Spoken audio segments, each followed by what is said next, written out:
大家好啊！今日係2026年2月4號，我係 Anna， 去咗屯門廣場試台式下午茶套餐。請大家 like、comment、share 同記得 subscribe 我 channel 啊 ！Let's go！ 今日嚟到屯門時代廣場地下呢間9份飽餐廳，試下佢30蚊嘅台式下午茶套餐。餐廳係一間小店嚟嘅，門口都貼咗下午茶嘅餐牌。橙色嘅燈籠寫住9份飽，上面掛咗台灣舊日上映嘅影畫戲，充滿咗台北嘅氣氛。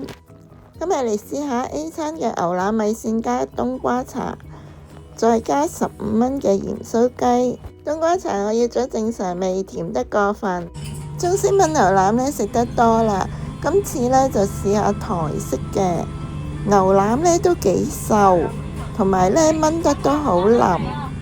仲有牛筋呢都好軟腍好食，仲配咗有娃娃菜同埋芫茜，米線都煮得軟硬度適中，腍滑好食。值得一讚嘅呢就係呢個腍滑嘅牛筋，味道呢炆得啱啱好，同埋呢牛腩呢雖然係瘦，但係呢都炆得腍滑，相當之好食。牛腩呢炆得好入味，仲有新鮮嘅牛肉味。雖然係瘦，但係呢都唔鹹嘅。湯呢味精味比較濃，比較鹹。至於呢個19蚊小食鹽酥雞，份量都幾多，同埋外皮呢都炸得幾脆。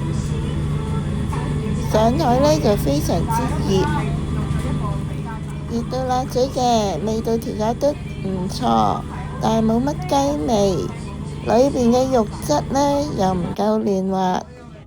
呢餐下午茶呢，一個人食咗49蚊，唔使加一，性價比高，相當抵食。